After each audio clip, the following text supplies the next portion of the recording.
Hello.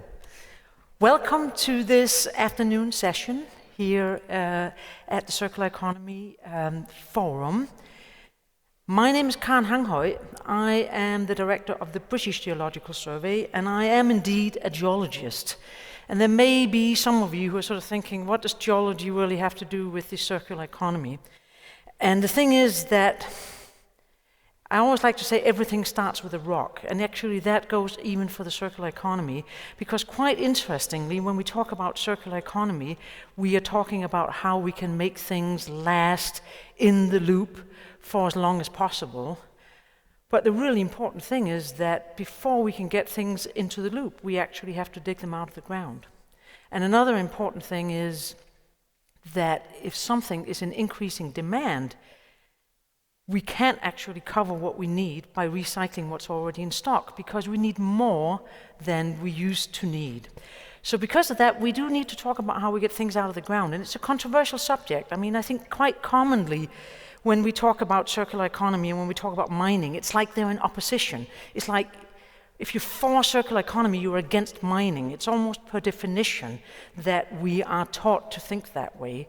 But in reality, it starts with how we get things out of the ground so that we can get them into the loop, so that we can promote a circular economy. So before we can get to all the good stuff about designing for circularity and recycling, we dig it out of the ground, we get it from the rock. So there's a real need to change that perception that it's an either-or situation, that either we are for mining or we are for a circular economy. And it's time to have the conversation about how mining actually contributes to the circular economy, how it's essential for the circular economy. And that's actually the conversation we're going to have here this afternoon. How mining can contribute, but also how mining can become more sustainable, because obviously we want to start getting it out of the ground, but we want to do that in the most circular way we can, most sustainable way we can, before the material is entered into the loop. The way we're going to do it this afternoon is we're going to have 3 presentations, and then after that I'm going to invite some more people onto stage and we're going to have a panel discussion about this. And so let's get to the first speaker. Actually, let me invite the first 3 speakers on stage, and then we will do the presentations first, and then we'll have the panel at the end. So our first speaker is Laura Barreto. Laura is the director of the Materials Efficiency Research Group, and the title for her talk is Integrating Circular Economy Concepts into the Mining Sector, Opportunities and Challenges. And if you come in here, Laura, and while you do so, please also come onto stage Ben Davis, the lead for the Material Stewardship and Circular Economy at Anglo American, and I will introduce his talk in just a second, once Laura is done speaking. And the third speaker we have is Jurka Erkkilä, Vice President, Group Sustainability, Excellence and Reliability at Outokumpu. So first over to you, Laura. Please let's hear your presentation, and the title, of course, of your presentation is Integrating Circular Economy Concepts into the Mining Sector, Opportunities and Challenges. Go ahead. Well, in first place, thank you very much for the invitation. It's a real pleasure to be here in this forum, because it's in fact the first time this forum discusses mining.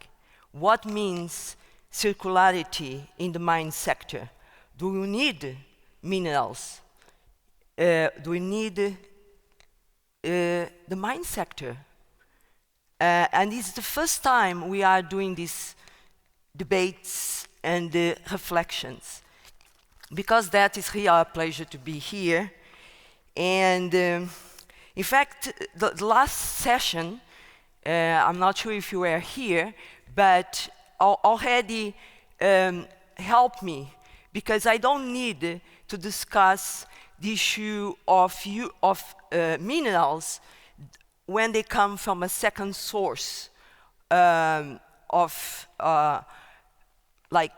by recycle, reuse, etc. I don't need to talk about that. I'm going to talk about, well, we need more minerals. The minerals that we have right now, they are not enough, particularly to address the the low carbon economy. We need materials for that. We need for the infrastructure.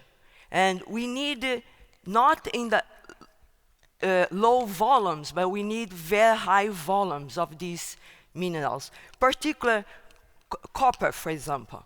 We need almost more 50% of the copper that is produced. We need nickel. We need rare earths. We need lithium, cobalt, etc. Tethys. That means we need to start to think how are we going to do this? Traditional, the mine sector is being seen as supply of minerals. And again, in circular economy is again a supply of minerals. But, in my view, if we continue to do mine the way we do, we go to generate a lot of conflicts. We go to, in fact, have difficulty to open a mine. We already are having this problem. You can imagine if we increase the production of a lot of these minerals, that means we need to rethink how to do mine. And I think we need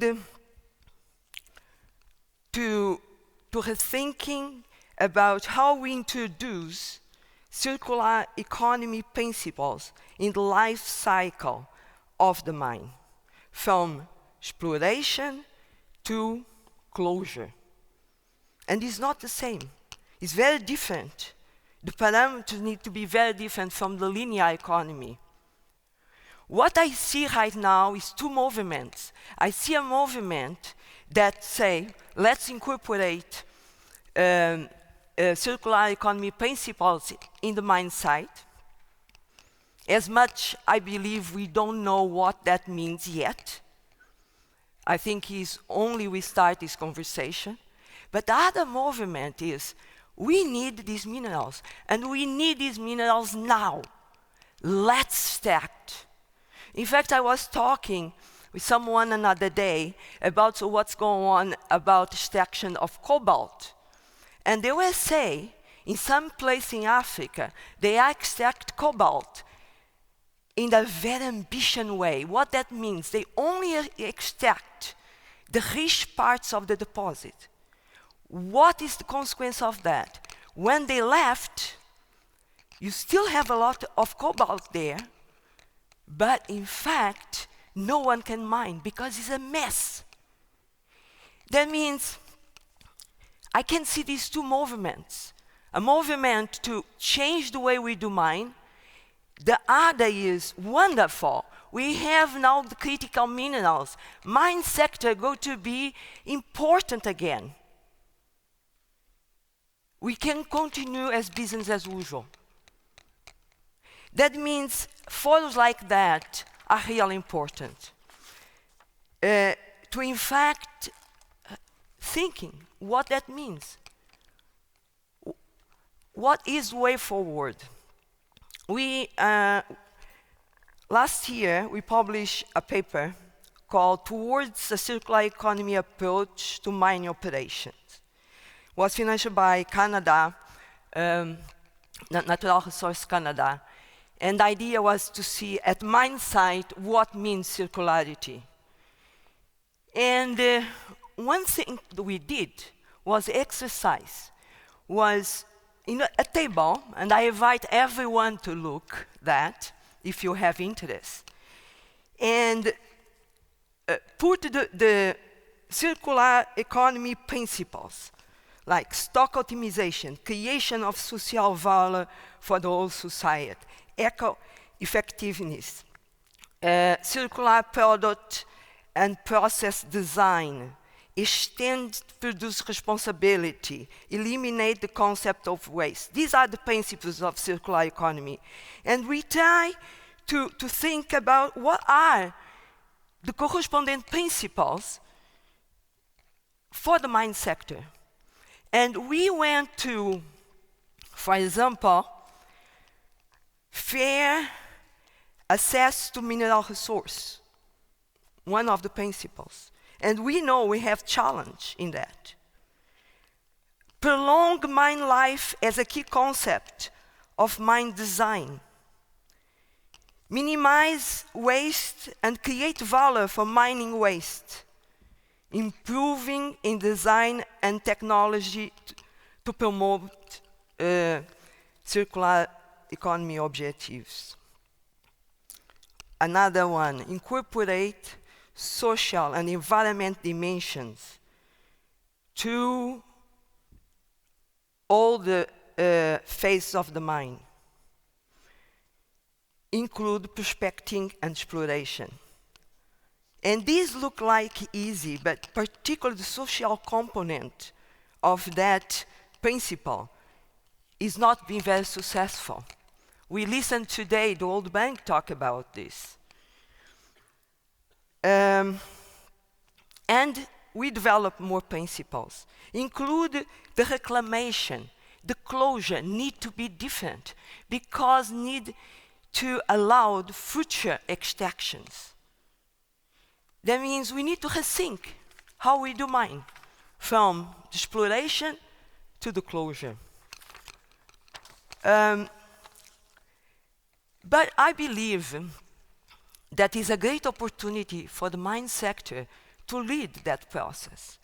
But for that, they need to answer, or they need to be engaged to accelerate circular economy in the mine sector. How we scale up, how we accelerate, because we need these minerals now. And already, in some countries, we are returned to the 60s and 70s. The way we'll be doing mine, the cowboy economy in some countries is what's going on. That means how we can accelerate that process.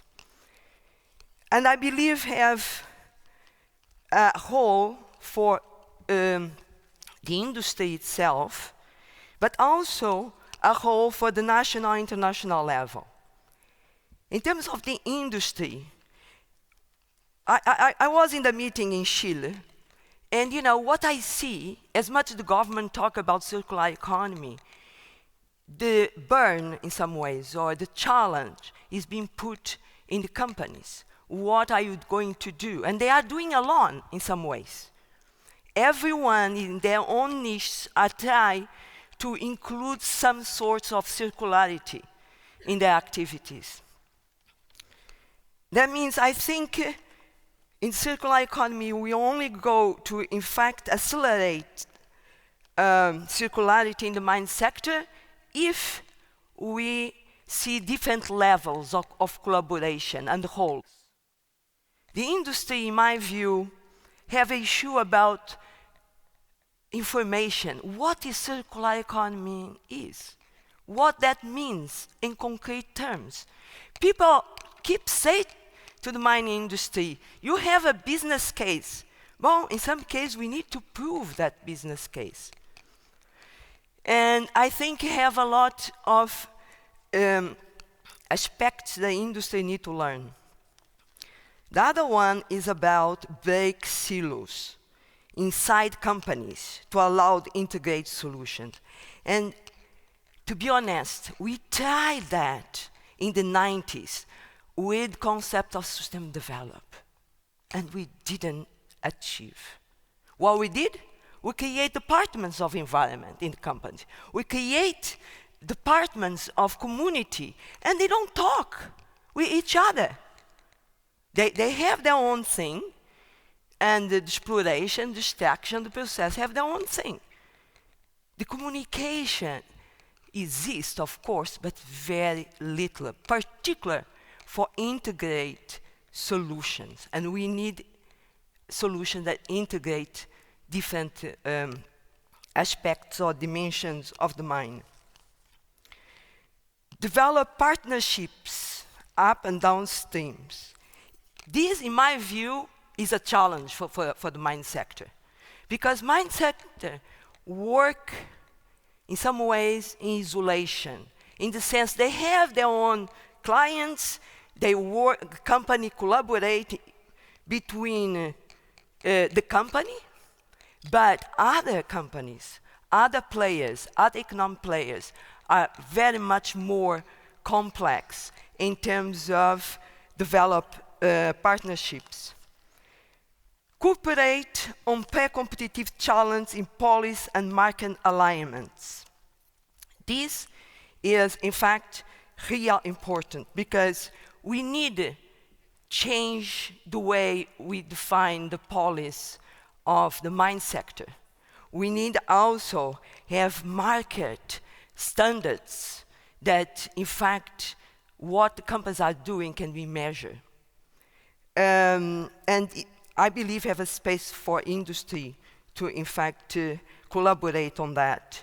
At the national, international level, and I'm almost finished, I think it's very important ensuring that the critical mineral strategies reflect circular economy principles. That means almost every country right now, from Africa, Latin America, have a strategy about critical minerals. Some countries call them strategic minerals. But we need to include the circularity principles in that strategies. Develop R&D, research and develop for circular solutions. Innovation, we need innovation. I remember I worked for 17 years in the Center of Mineral Technology in Brazil, and that center started in the 60s when the mines need to adapt some technologies to the deposits in Brazil. Well, now our challenge is bigger than that. We need technology that, in fact, innovate the way we do things. And I'm not going, that itself is a very large issue. And finally, we need to create a regulatory framework that promotes and incentivizes circularity.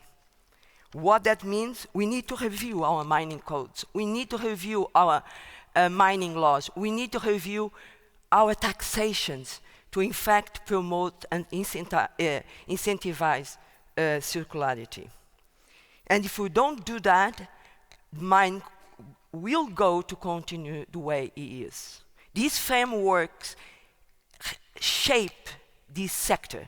We need to change. But what that means, we need to think about. And the last, the mine sector should be included in any international initiative related with circularity. Maybe what we need is Agenda 21 for circularity, and should have a chapter in the mine sector there. And I finish with a statement. I don't know, today you saw in the beginning the dancer was a group of dancers. Tell us, listen me, this planet is where I'm going to stay. That at least was my interpretation. Look, this planet is the only one we have. I tell them, yes, I heard you. Because I believe minerals must become a novel part of a generative economy. Thank you. Thank you very much, Laura. You'll get a chance to say a little bit more later when we have the panel discussion. But first, we're going to give over to Ben Davies, who's going to tell us a little bit about critical minerals. We've heard quite a bit about critical minerals already today, and I just want to remind the audience that critical does not mean important. Critical means that something is both important and that there's a real supply risk. So it's a certain class of, or it's a certain group of minerals, if you will, and it's certain challenges that we face, and we're going to hear a little bit more about that from Ben. Go ahead, Ben. Thanks very much, Karen, and thank you for the invitation to participate. It's been a fascinating session. Yeah, Ben Davis, I work with Anglo American. I think we've actually been mentioned a couple of times today already, but we're one of the world's largest diversified mining companies.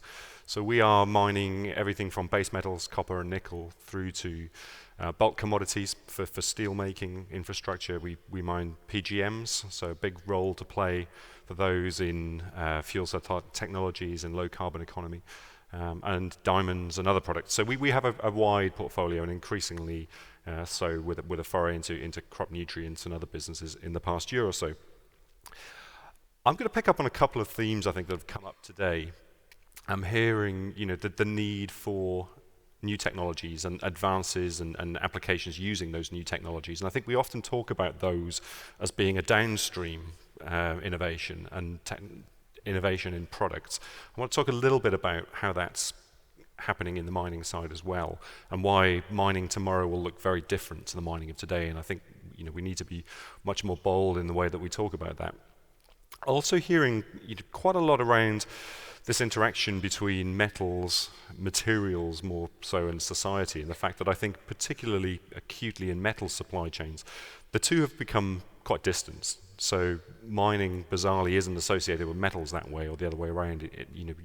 We all love our technology. We don't really think much about where it comes from. And I think the circular economy has to increase that linkage and the conversation of the two, so that we have responsible mining providing highly circular materials that are providing services that society needs to close those gaps, to decarbonize, to reduce inequality, all of the challenges that we're hearing. And finally, I'd like to touch on as well around nature. I think that's come up a few times today, and it's something that perhaps we don't talk about enough from a mining side, but you will see it increasingly. Talking about how we can play a really important role in that regeneration of nature from the mining side. And that might be a bit of an anathema to some looking at mining and historically how mining is operated, but there is really a critical role for the mining industry in that regeneration of nature. So my background has really been working in mining and sustainability more broadly for the last 20 years. And there's a conversation I think happening here with mining and circular economy, which is a little bit like mining and sustainability was 20 years ago.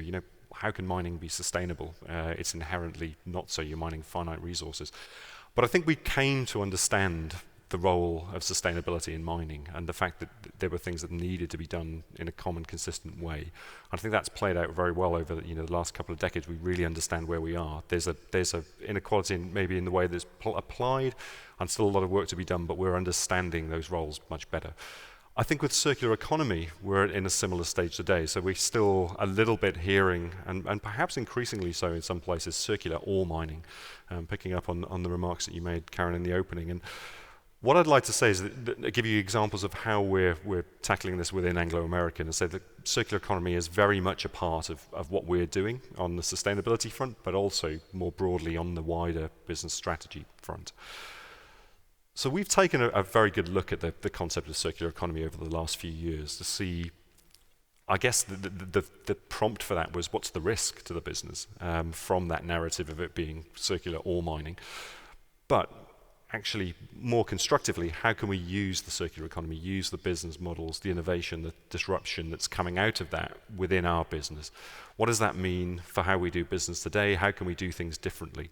And ultimately, it's leading us into the question of how do we do different things as well. And I think a few people have touched on that today. But let me just give you a quick summary of how we're seeing the circular economy within a global mining company, because I think it's something that maybe we should be talking about much more. So I'm going to outline roughly 3 tiers, I think, where we see circularity playing out. The first is in the operations, so how we're operating mines, how we're operating metal processing plants, whatever it is. Whatever we're doing today, we can build more circularity into that, and we can use technology. There's a whole revolution going on in materials science, in digital sciences, in biological science that mean we can actually do things very differently within the business. So we can make it much more circular, the actual mining process. Some of the things we're doing there will be no surprise. It's focusing on wastes. How do we actually turn those into something useful? So non-mineral wastes, all the things that we buy in the course of a business. Day of business, small thing, but we're looking at how do we put into place a commitment for zero waste to landfill, for example. The very low-hanging fruit, but we're moving on those things. Then there's mineral wastes, a huge opportunity for us today in the materials that we don't use. Can be up to 99% of what we take out of the ground in some cases. How do we actually use those for value? How do we make beneficial uses from those materials? How can they actually contribute to nature positive outcomes? That's the real win-win for us if we can use mineral waste for carbon sequestration, if we can turn them into valuable products, if we can substitute production of other products in the market with mineral waste. And we're beginning to think really about how we do that. And the great thing is that technologies are enabling us to do things that we couldn't do just a few years ago. So that's the waste side, the sort of, I guess it's always the entry level conversation, entry into circular economy, but much more so beginning to think about how do we design the business in a way that impacts a design out. So how do we actually run a business that only works on renewable inputs, for example? So coming back to the materials we use, but also energy sources. We've had a huge project within Anglo-American in the last few years to design hydrogen fuel cell powered mining trucks. It's part of our ambition to decarbonize our operations, and you can see those commitments in our sustainable mining plan. But we did successfully launch the world's first full-scale mining truck last year, 300-ton haul truck, which is running at one of our operations in South Africa. So we'll get to with that kind of technology, we'll get to the position where we can mine in a carbon neutral way. And that's PGMs, interestingly, which are going back into technologies like fuel cells and hydrogen electrolyzers. So some interesting things happening in that sort of circularity within operations. So I think we're on the cusp with a lot of technologies that are really going to revolutionize the way that mining happens. So I think mining tomorrow will look very different than mining has in the past. So that's one element of circularity for us, and really being able to design out the impacts of mining as we design mines and the mines of the future, but also using those concepts to address some of the legacy issues at the operations we already have. The second tier is more the value chains, and this comes back to the point that I think we've become quite separated from our value chains as a mining industry. We have mining upstream, metals downstream. And I think part of the challenge for us is to make that connection again, to really become much more connected where our materials go, getting our materials into high value applications. Metals are inherently fantastic materials for a circular economy, infinitely recyclable materials, but that depends on product systems, product design, the ability to recover those, to reuse them, and ultimately to recycle them all happening. And I think we have to play a role in that. Today we're a long way away from that, but we are making moves in that direction. Much closer collaboration with customers, really trying to understand what they're looking for from us. Very often at the moment it's carbon neutral materials, or it's responsibly sourced materials, and understandably so. But I think we'll be looking to really figure out how that relationship changes along value chains in the future. So that's the second component. And then the final one, which I think is the place where there's real scope for transformation, is in thinking about how we incorporate circular economy into the business strategy. So using what we're seeing in terms of disruptive business models, the product as a service, which was mentioned earlier by Ashley from Corio, a really good example of something that changes the system. It changes the system from being something where it's inherently inefficient to being inherently efficient. You profit from efficient use of those materials and getting them back. There are other examples as well, sharing platforms, other models that are coming out of the circular economy. And I think that a really interesting challenge will be for us in how we look at that over the next sort of cycle of the business strategy design. The quote from our former CEO, Mark Kudafani, about this transition in our purpose as a company. The purpose of Anglo-American is to reimagine mining to improve people's lives. And I think very consistent with this view of circular economy, that we're transitioning from being a mining company to what we would say today, we're probably a mining and metals company, to the future where we will be a materials solutions provider. And I think that's the kind of change that we're seeing, not just across Anglo-American, but thinking across the whole mining industry. And that's really how we embed circular economy more systemically. I think within our industry, it's not just about recycling of our products. Thank you, Ben. Before we have the panel discussion, we have one more case. Please, Juha, stage is yours. I think you want to probably use this. All right. Thank you. My name is Juha Erkkilä. I'm from Outokumpu, and just to elaborate for all the Finnish audience members that we are not a mining company. This is often the kind of misconception that there still is within the Finns that Outokumpu is a mining company, and that's due to the long legacy of having roughly 40 different mines or trial exploration sites throughout Finland and in some of the Nordic countries. But currently we only have one active mine left. And I would like to talk about the sustainability and the circular economy approach at Outokumpu and talk about the transition that has happened over the years from Outokumpu to become a fully integrated stainless steel producer, which is now harvesting basically all the benefits that you can basically get from utilizing circular economy to the full extent. And of course, we all know these megatrends that are taking place globally. We have the green transition taking place, population is growing, and the GDP is growing. And all of this is basically requiring more and more metals from the society. And we need to come up with sustainable practices in order to produce these metals. And that's where circular economy is by far the best opportunities to support this sustainable change. If we reflect this from the world of stainless steel, it has seen roughly 5% year-on-year growth ever since the 60s. So this is an extremely long time series that has just been going on and on and on. And of course, the consumption has increased mostly in the areas where the population has increased the most, because it's largely linked to the infrastructure and the GDP development over the countries. Now, if I would, let's say, sorry about the busy slide, but if I would use one slide to prescribe as to what Outokumpu is defining sustainability in, it's effectively this. We, of course, start everything from the materiality point of view. What is material for a company like Outokumpu? And completing this materiality analysis gives extremely clear answer. Climate change was seen as by far the biggest SDG, so Sustainable Development Goal, that we need to focus in. And that was the reason why we signed up for the 1.5-degree Science-Based Targets Initiative.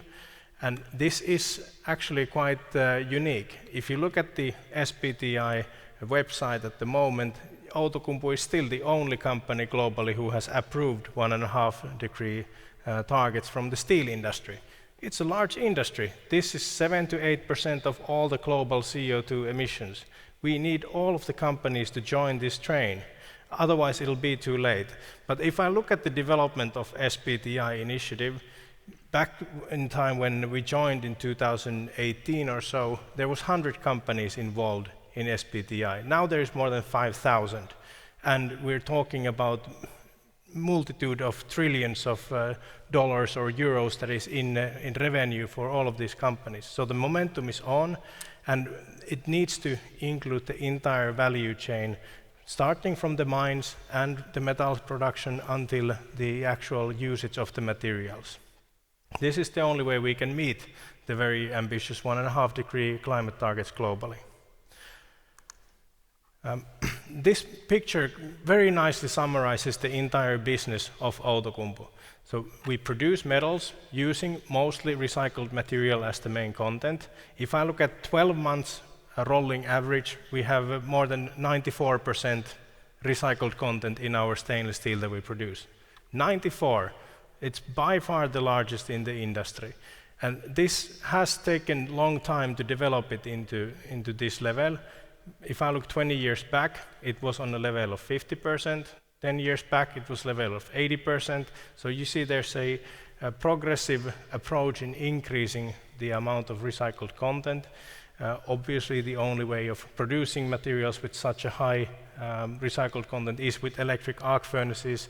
And here in Europe, we happen to have the luxury of having a huge backlog of materials that have come to the end of their life and are ready to be repurposed again through remelting and so forth.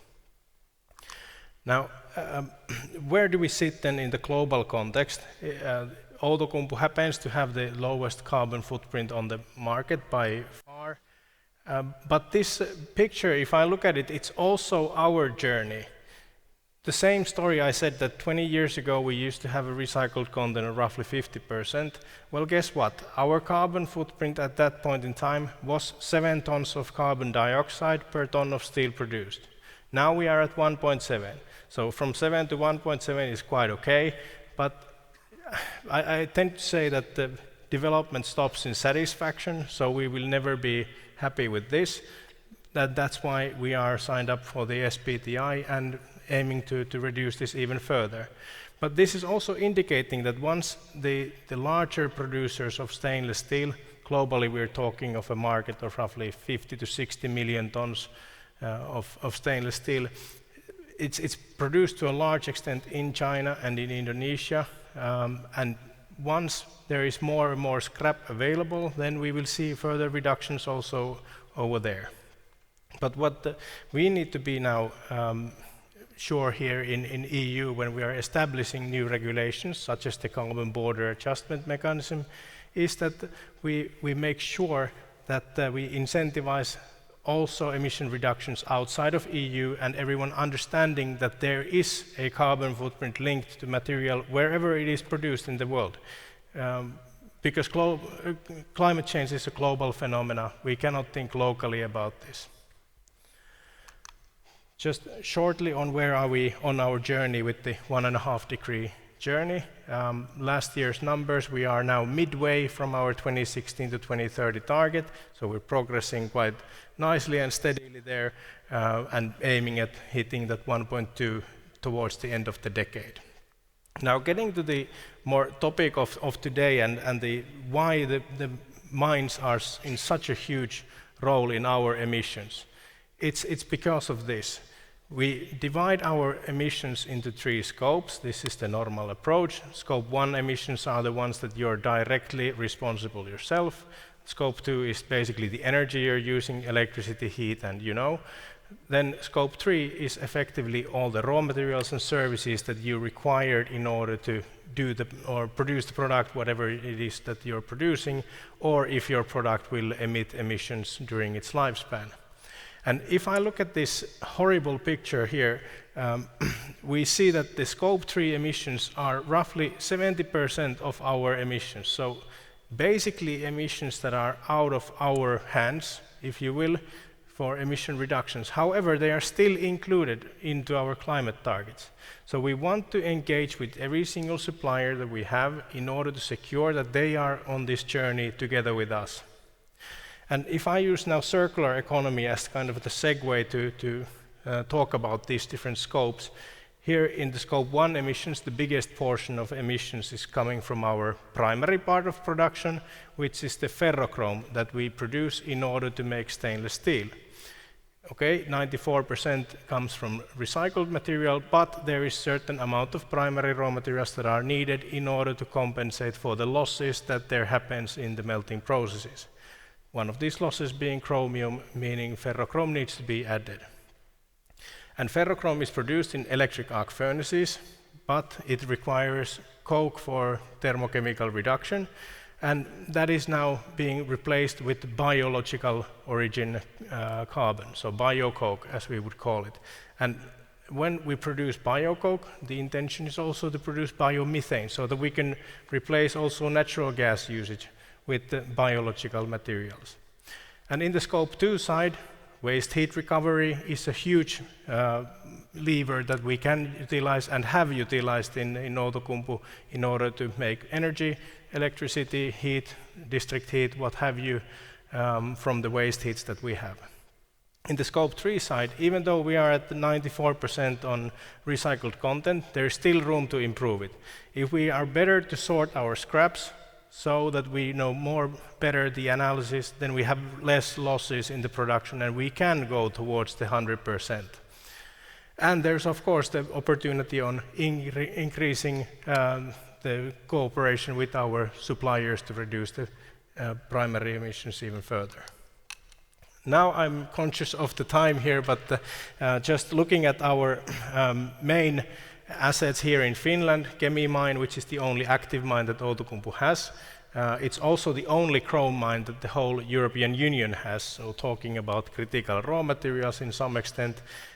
There we are mining roughly 3 million tons of rock on an annual basis, 1 million ton being side rock, 1 million ton ending up in tailings, and 1 million ton fine concentrate and lumpy ore, which is then further refined into metals. Now here, a big thing that circular economy could do is that how could we use these tailings and side rock even better? And one of the things that we are progressing with is to use the tailings for carbon capture. So we could put our CO2 emissions into the serpentine-containing mining tailings in order to capture that carbon dioxide. And then, of course, regulation could help out a lot in the usage of the side rock. I think it's a bit silly that we have good material available, but then we have quarries right next to it, basically mining natural rock. I think that for the sake of time, I will conclude my slides here, but I'm really looking forward to the panel in order to discuss these topics further. Thank you very much. Thank you very much, Juha. So I think I'm going to invite the remaining three panelists on stage. So we have about half an hour, a little bit more than half an hour. So if you can please be joined here by Kimberly Botwright, the head of Sustainable Trade, the World Economic Forum, Christian Spano, director of the International Council for Mining and Metals, and Olli Salmi, director of the Nordic and Baltic Sea hubs of EIT Raw Materials. Welcome to the stage. So I don't think I'm going to say very much more. Those were quite interesting presentations showing different angles. We had the keynote from Laura, we had the cases from Anglo American and for Outokumpu that sort of puts into perspective again this sort of thing, how do we think about extraction in terms of the circular economy?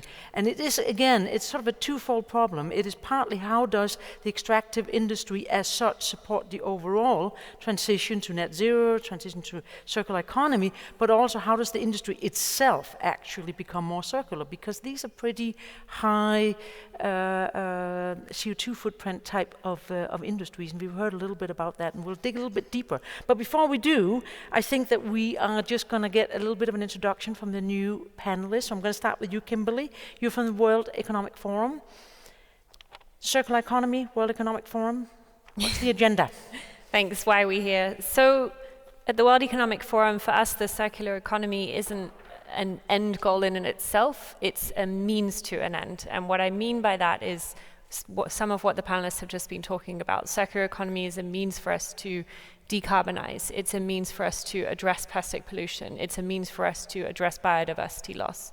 And so we do this across a number of different projects at the World Economic Forum.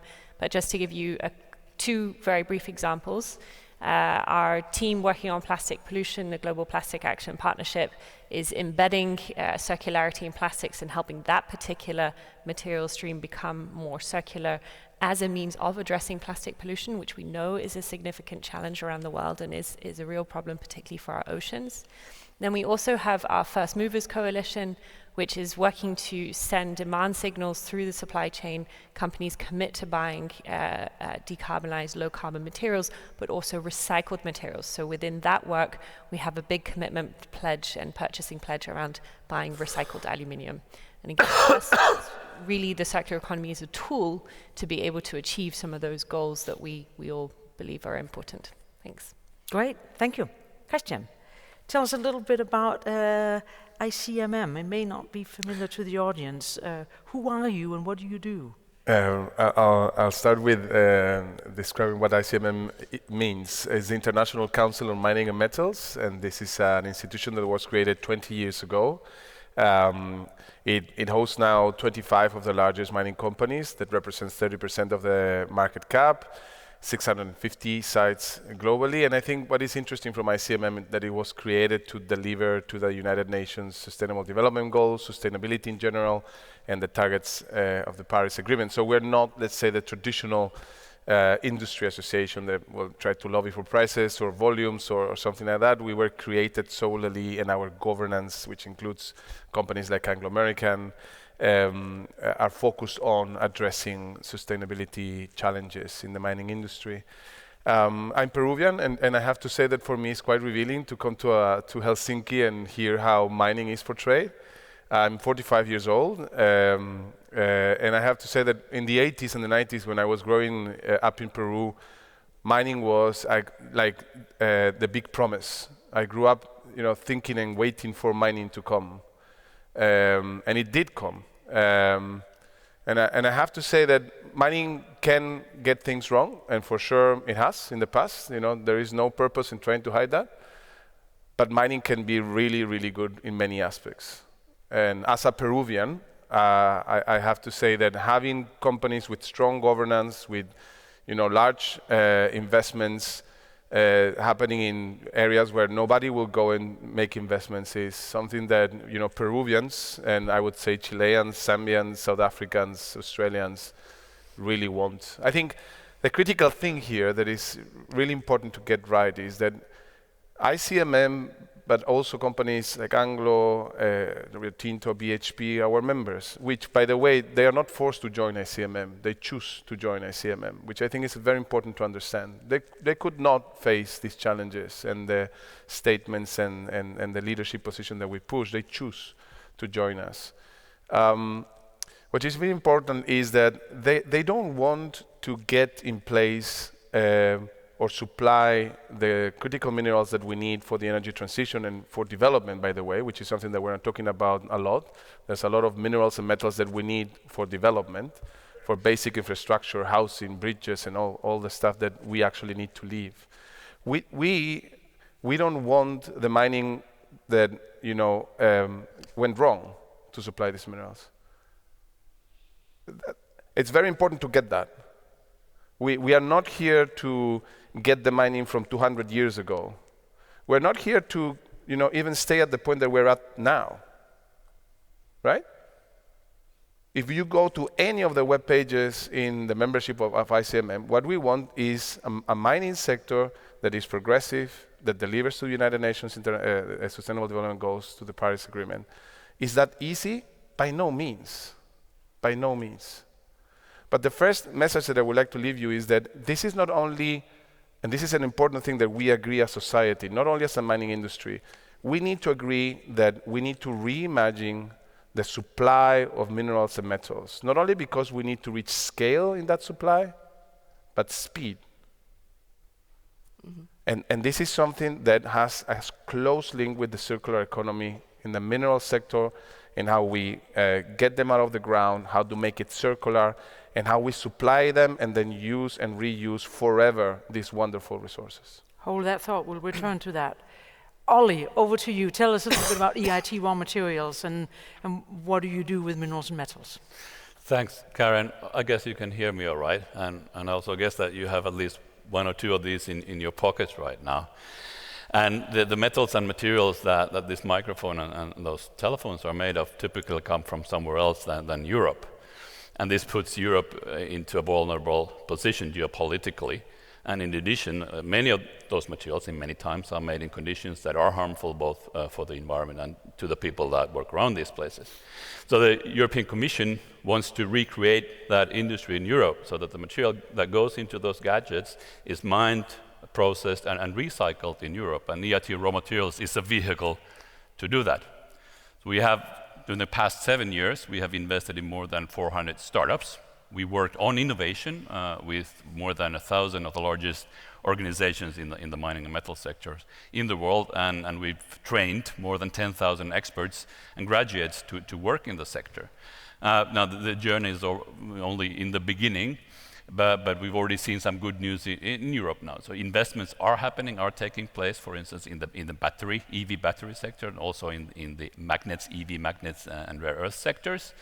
And we see that the momentum is there, and I think that working together we can really make this change in Europe happen. Excellent. Thank you. I'm going to go back to the speakers with just a quick question before we do another sort of around the group. I'm going to start with you, Jukka, because you did start out saying that Outokumpu is not a mining company, but I was actually going to ask you: is there an advantage of both being a mining company and a processing company, or sort of having a, I guess, a larger part of the supply chain, a larger part of the value chain? Does that put you in a good position to actually be a first mover on this agenda? Yeah, absolutely, and it also actually combines the possibilities so that we can, for instance, utilize our steel-making slags in our mines in order to compensate for usage of cement, because cement, as everyone knows, is also quite energy-intensive and emission-intensive. So we have these neat ways of finding synergies between between these assets. And then, of course, it helps us to understand better our suppliers and what their difficulties are and how we could, for instance, give them a nudge towards the right direction and maybe help out on certain circular economy initiatives. Thank you. Similar to you, Anglo is one of the biggest mining companies, and you did talk a little bit about what circularity actually means for you and how you're trying to implement it. But sort of a little bit further than that,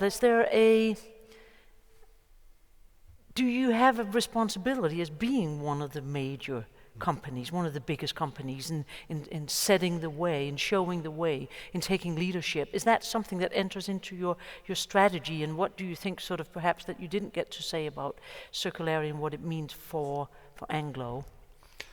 Yeah, very much so. I think, Anglo's been a leader in sustainability in the mining sector, and I think, founding member of ICMM, involved, across a lot of multinational partnerships. So it is a position we put ourselves in to try and take a leadership position. We have a very ambitious set of sustainability goals set out in our sustainable mining plan, which cover all the things you'd expect to see around decarbonisation, water use, but also, wider than that, how is mining a force for good in terms of education, in terms of employment, local investment? A lot of the places we operate desperately need the industry. Particularly operating in South Africa, a great example with the unemployment now, 1 in 3, youth unemployment, 1 in 2.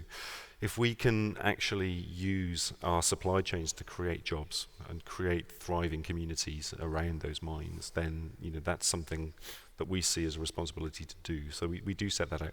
And I think circularity helps us build on that, because I think we can see these ways of regenerating mines. And this is another point, I think that mines can be regenerative in nature. We're figuring out those pathways.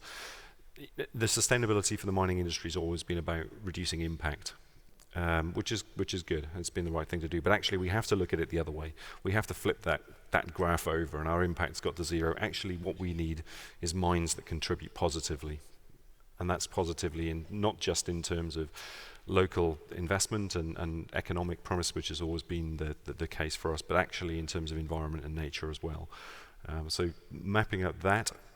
Figuring out those pathways through nature-based solutions, through managing land very differently. So one of the things we do have is that ability to use the land that we operate on and the resources there. So yeah, look, I think we do see that very much as a responsibility. But like all of these things, I don't think anybody can do this in isolation. So partnerships are very important, whether that's the circles at a local level in terms of operations, or the circles at a global level in terms of value chains, where materials are going and ultimately who's using them. So I think we would love to position ourselves as a leader, but I think we can't solve this problem alone. It has to be partnerships. Thank you. So Laura, I'm going to put you on the spot here. How are they doing? In your view, has there been enough progress for the industry? I think yes and no. Yes, in the sense that today almost all the companies in Latin America and in North America and include Canada, they talk about circular initiatives. Someone yesterday, a colleague of mine, said that is kind of a magic concept. A magic concept is a concept that we adopt, but we really don't know what that means. We label. And that is positive, is a start point. We start to label our initiatives before we label them as system develop, and now we label them as circular economy. And I think it's good. And in some cases, heavy initiatives are in fact try to address circularity in the mine sector. But I think, one of the challenges I see also, we don't have, in fact, assessment of these initiatives. Are real circular initiatives, or we are labeled them? The danger of label and not, in fact, implement is that become this magic concept, but never be implemented. In Chile, we see a lot of initiatives in procurement policy, and it's about recycle machines. It's recycle, the goods, the paper, this and that. Well, that's part of a circular initiative, but is in fact a 0.1. We are very far to achieve circularity in the mine, particularly in terms of redesign the way we do mine. For me, it's not about yes or no to mine. It's mine for what and how. What we are going to do to have not only less impact, that was the linear approach, but in fact a circularity in our life cycle. Yes, that means my answer yes and no. Thank you. And I think I'm going to throw a question out to all of you. Now, you all come from slightly different places, slightly different sectors, some from industry, some from people trying to influence decision makers and policy makers. So what in your views are the greatest challenges to actually move towards a circular economy for the mining sector? What do you think the biggest challenges are? Who wants to go? Ollie wants to go. I'll take a shot at it. I think that a big dilemma here has been that we have global targets. We have global carbon dioxide reduction targets, and those are very accurate and very well in place. But what we are kind of missing is then the targets from the production side and the bottom up.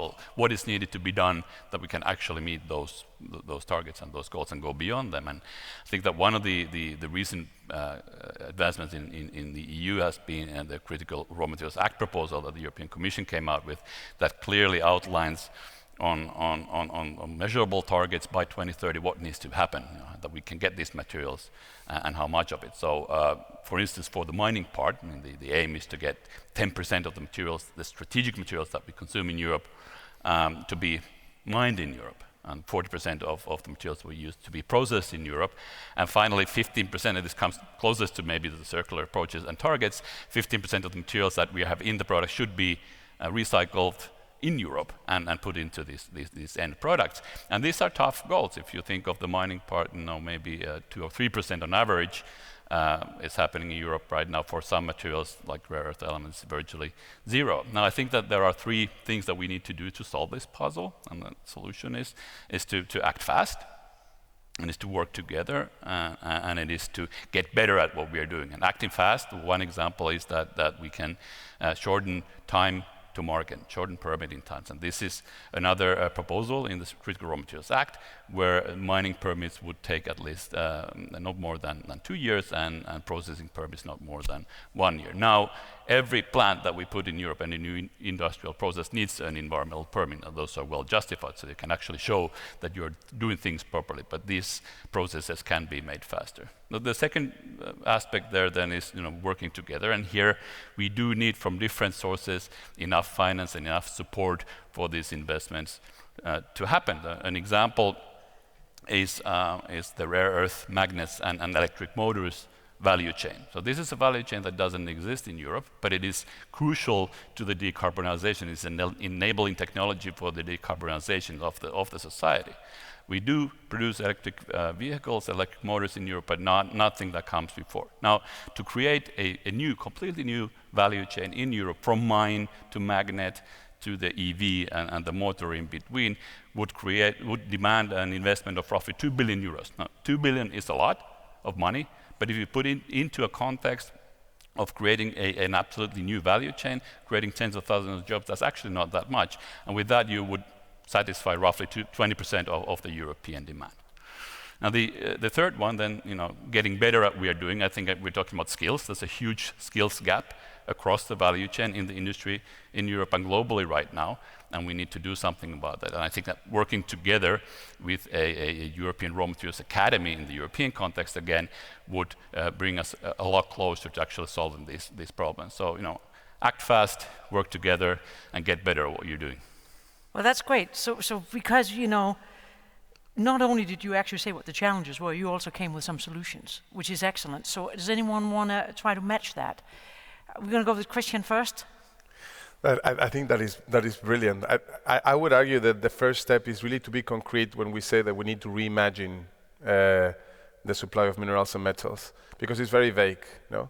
I mean, if you look at other transitions, like in the power sector, and you look at when renewables were coming in, the market was designed for dispatch of electricity on the basis of the most efficient, and like stable electricity. Renewables were not stable, they were intermittent, and they were not the most efficient. How would you make a business, even if you have the technology at scale? So after years with policy support, with financial support, with even further technological support, we understand that renewables work as a system with storage, but the market had to change. And now we understand that a renewable energy company looks like that.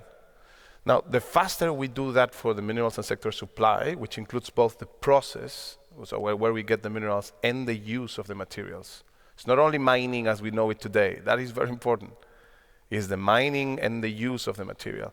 The more we understand how those concepts could look like, then we can actually think about the policy to support those concepts, the financing for support those concepts, the technology that we need to reach scale. Otherwise, we're going to have pockets of little pilots. And that is what we're doing a lot with our members, getting very crisp and clear. Yep. Now we have 6 concepts, and so some of the members can say, I can see myself here, I can see myself here, and the transition can happen. If we keep it vague, this is going to take long. Juha, what are your challenges? And throw in a couple of solutions if you can. Yeah, I think that one of the challenges that we're facing is that the mining industry tends to have a bit of a bad rap. I mean, it's partly due to the history, but also partially due to the perception of what it is all about.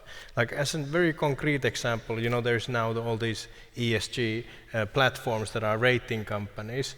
And I was going recently through one of our ratings, and it said that, okay, we got some minus points because of we have a mine in Finland. I'm like, okay.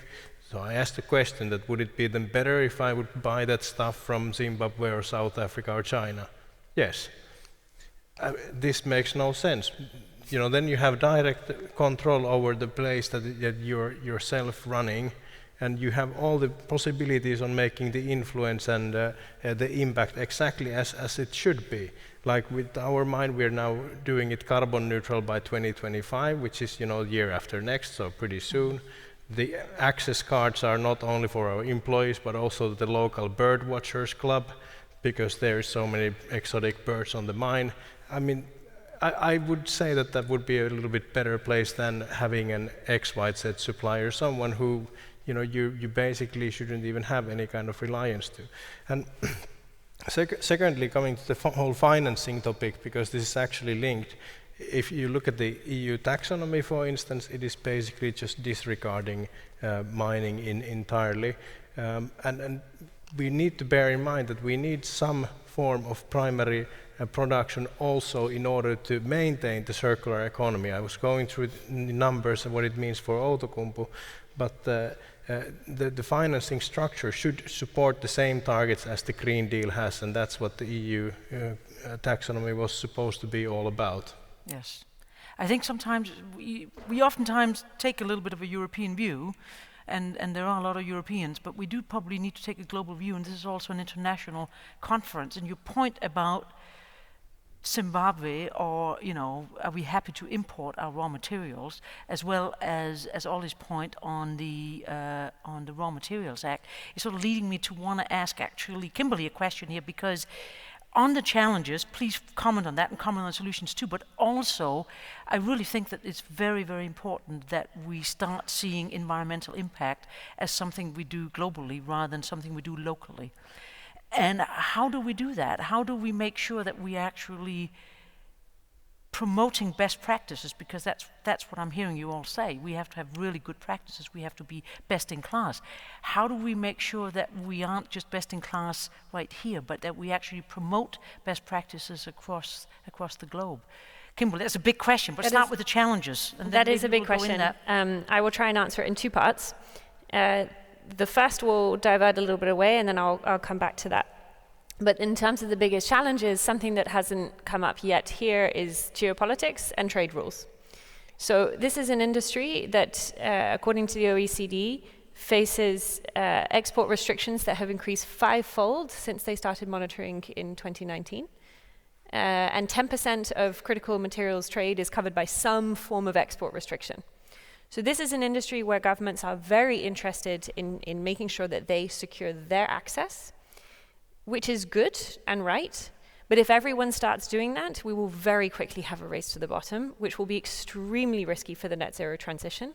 But it will also be risky for a globalized industry that is trying to go circular, because we will also start to see those efforts, and we're seeing it probably a little bit with the Critical Raw Materials Act, about circular interventions going quite local, which might work in some instances, but it won't work in all. So previously, our Anglo-American speaker spoke about the importance of this industry of connecting from the mining to the product process and creating that link. How do you get materials back? How do you become a materials processing company?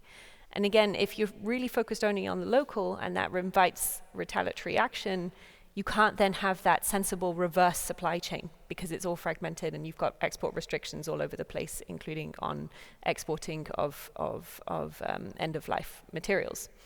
Then there's also the challenge of actually exporting end-of-life materials are often hazardous, and so countries like to control that as well, and we need to think about how we facilitate that in a responsible way, and that's the subject of a few other panels here later on at this World Circular Economy Forum. So that's part one. Part two, to come to your specific answer, and it is somewhat related, that I think we now see also a lot of companies being asked to look at supply chain due diligence and the sustainability within their supply chains. And we see that on carbon emissions with Scope 3, but we see it on other factors as well. Now, if Europe and other economies kind of promote and try and capture resources at the same time as mandating extremely high standards across supply chains without providing the relevant technical assistance, development assistance, and engaging in conversations around fair global trade rules that are not overly protectionist, we will see a huge amount of pushback, and we will see these economies that do have these resources put in place export restrictions. So there is a need to have this global conversation, and we were on a discussion a month or so ago where we said, well, wouldn't it be a really nice vision if we could have this increased need for supply somehow driving foreign direct investment that is strongly linked to sustainability indicators, so that you get sustainable mining in countries that really are on the track for development and need this for growth, jobs and development, and that is part of a sustainable supply chain and not about capturing resources here in Europe just for Europe, but while somehow expecting the rest of the world to develop sustainably without that investment, without that engagement, and without the fair rules conversation. Thank you. We have another sort of 6 or 7 minutes or so we don't have nearly as much time as I'd like, because another key thing came up again for I think the fourth time. You said investments. We've heard business models. We've heard it's not fixing itself clearly. So is there something broken with the business models as well? Is that one of the challenges that we have? I'm not going to specifically ask you that. I'm going to let you say whatever you want. No, but it's a good conversation here. So if we think about the mining industry in particular, it's been the economic health of the mining industry is very cyclical, and that tends to be slightly out of step and lagging the demand for materials, and it's a slightly strange dynamic. But if you look at what's really driven the structure of the industry, perhaps over the last few decades, it is that focus from investors primarily, and others driving, wanting to see the mining industry focusing. So it's gone through these cycles, mining metals of being integrated and then disintegrated, integrated, and it's tended to go in those loops. And it's I think the last time back after the last financial crash in 2008 was probably driven by investors really wanting miners to stick to mining. and narrow the risks, focus, stick to your knitting and really focus on the mining process. But I think what we need, if we're talking just investment, is a much broader view of what the impacts are. Of course, that's driven by risk at our end of the chain, but I think that's interesting because then it leaves it increases this kind of bifurcation of where you have all the risk and all the impact at one end of the chain, and on all of the all the good stuff. I don't want to sound bitter here, but all the good stuff at the other end of the chain, and I think we need to really look at that when we're thinking about materials and investment, particularly in the extractive industries, because I think we've heard, the gap is enormous. That 20% if we get really, really good at getting materials back and recycling them. So there's going to be a huge role for the primary extractive industries to play for the next part of this century. And unless we really make that connection, and that's what I mean, it's not just Anglo talking to our customers, but in a much broader sense, in the way that we invest in those chains, the way that we look at sustainability as a whole, the way that we build that case for investment. And that works at all levels. If I just think of trying to get smaller circular economy projects off the ground within a company, you have the same problem, that it's set up for investment and making a business case in a way that doesn't lend itself very well to looking at all these aspects. Looking at the NPV of a project isn't really the best way of figuring out what's the regenerative circular outcome that you have. So a little bit of bottom-up, starting off circular actions at the same time as we have the sort of more strategic top-down things. Laura, you're scribbling. I think one aspect that we didn't talk here, and I think is really important, in my view, in some ways, is the elephant in the room, is about, we talk about mine sector like a monolithic sector, and it's not. We have large companies like Anglo America, that is one of the leaders. But we have thousands, if not more than thousands in countries. There are medium-sized companies. We have small companies. We have artisanal miners. And this sector is a very diverse sector. And in some ways, in my view, all need to be engaged in circularity. Today, the World Bank mentioned they are a bank to tie. Now, the mission is end poverty. And she said, we are doing a bad job. I put that question back to the mine sector. What is the role of the mine sector in help to address issues of poverty? Because these different actors, economic actors in the mine sector, they contribute in a different way. For example, artisanal and small scale is more about local income, national income. It's not about investment. This is the whole of more large companies. But that's not important. It's really important for these economies. That means, for me, also circularity means, for example, at local level, at national level, support some small companies that can be part of partnerships with these big companies in terms of processing some minerals, for example. The minerals that company feel that's not viable for them. But these small companies can process these minerals, and that is a source of income for them. But what happened? In fact, these companies, they don't have access to financial support. I don't know if you know a very important statistic. In Africa, 80 and 90% of the economy is informal.